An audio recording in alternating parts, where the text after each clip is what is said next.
से विरोध प्रदर्शन की आग भड़क उठी है। युवा सड़कों पर उतर गए हैं, जिसके बाद से प्रशासन एक्टिव मोड में आ गया है और अधिकारियों ने कई इलाकों में कर्फ्यू लगा दिया है। गुरुवार सुबह करीब 11 बजे बारां जिले के सिमारा चौक पर प्रदर्शनकारी जमा हुए, जिसके बाद पुलिस ने उन्हें तितर बितर करने के लिए बल का प्रयोग भी किया। काठमांडू पोस्ट की रिपोर्ट की माने तो अधिकारियों ने बाद में कर्फ्यू लगा दिया। रिपोर्ट के मुताबिक सिमारा में कर्फ्यू दोपहर 12:45 पर लगाया गया और रात 8 बजे तक जारी रहा। दरअसल पुलिस की तरफ से इस पूरे मामले पर जानकारी दी गई और बताया गया कि टकराव बुधवार को तब शुरू हुआ जब बुद्ध एयर का एक विमान सीपीएन यूएमएल महासचिव शंकर पोखरेल और पार्टी के युवा नेता महेश बसनेत को लेकर काठमांडू से सिमारा के लिए रवाना होने की तैयारी कर रहा था, जहां दोनों एक सरकार विरोधी रैली को संबोधित करने वाले थे। द काठमांडू पोस्ट की रिपोर्ट के मुताबिक जैसे ही यह खबर फैली कि सीपीएन यूएमएल के वरिष्ठ नेता शहर आ रहे हैं, जन जी प्रदर्शनकारी उनके दौरे का विरोध करने के लिए हवाई अड्डे के पास इकट्ठा हो गए, जिससे स्थानीय सीपीएन यूएमएल कार्यकर्ताओं के साथ झड़प भी हो गई। इसके बाद अधिकारियों ने व्यवस्था बहाल करने के लिए हवाई अड्डे के इलाके में कर्फ्यू लगा दिया। जनजी प्रदर्शनकारियों ने पुलिस पर बुधवार को हुई झड़पों के संबंध में उनकी शिकायतों में नामित व्यक्तियों को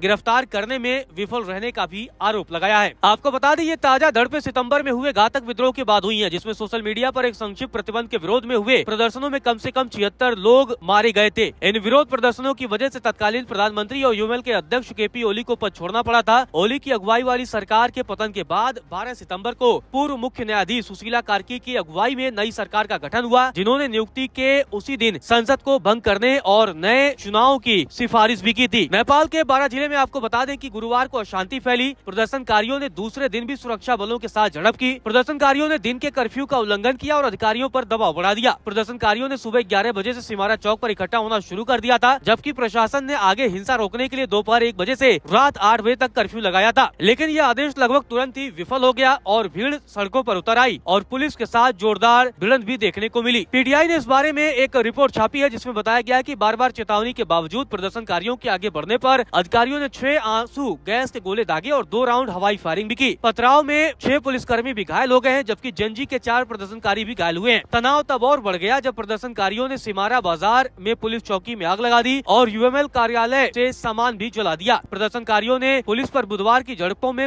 शामिल पार्टी कार्यकर्ताओं को बचाने का भी आरोप लगाया है। आपको बता दें कि हिंसा पहली बार एक दिन पहले भड़की थी, जब खबर फैली थी कि सीपीएन यूएमएल महासचिव शंकर पोखरेल और युवा नेता महेश बसनेत सरकार विरोधी रैली को संबोधित करने के लिए सिमारा आ रहे हैं। नेपाल के प्रधानमंत्री सुशीला कार्की ने बुधवार को शांति बनाए रखने का आग्रह किया और सभी पक्षों से अवांछित राजनीतिक उकसावे से बचने और 5 मार्च 2026 के चुनाव से पहले लोकतांत्रिक प्रक्रिया में अपना विश्वास बनाए रखने का भी आह्वान किया। नेपाल के प्रधानमंत्री सुशीला कार्की की तरफ से बयान जारी किया गया, जिसमें कहा गया कि उन्होंने गृह प्रशासन और सुरक्षा एजेंसियों को शांति और व्यवस्था बनाए रखने के लिए अत्यंत संयम और तैयारी के साथ काम करने का निर्देश दिया है। उन्होंने आगे कहा कि उनकी प्राथमिकता सभी राजनीतिक दलों के नेताओं की सुरक्षित आवाजाही सुनिश्चित करना और चुनाव के लिए निष्पक्ष और भयमुक्त माहौल बनाना है। आपको बता दें कि कार्की ने बुधवार को 110 से अधिक राजनीतिक दलों के प्रतिनिधियों से भी मुलाकात की और कहा कि हम चाहते हैं कि यह देश नई पीढ़ी के हाथों में हो और दूरदर्शी लोगों द्वारा इसका प्रबंधन किया जाए। गौरतलब है, नेपाल में एक बार फिर से जनजी की अगुवाई में बड़ा विरोध प्रदर्शन देखने को मिला है।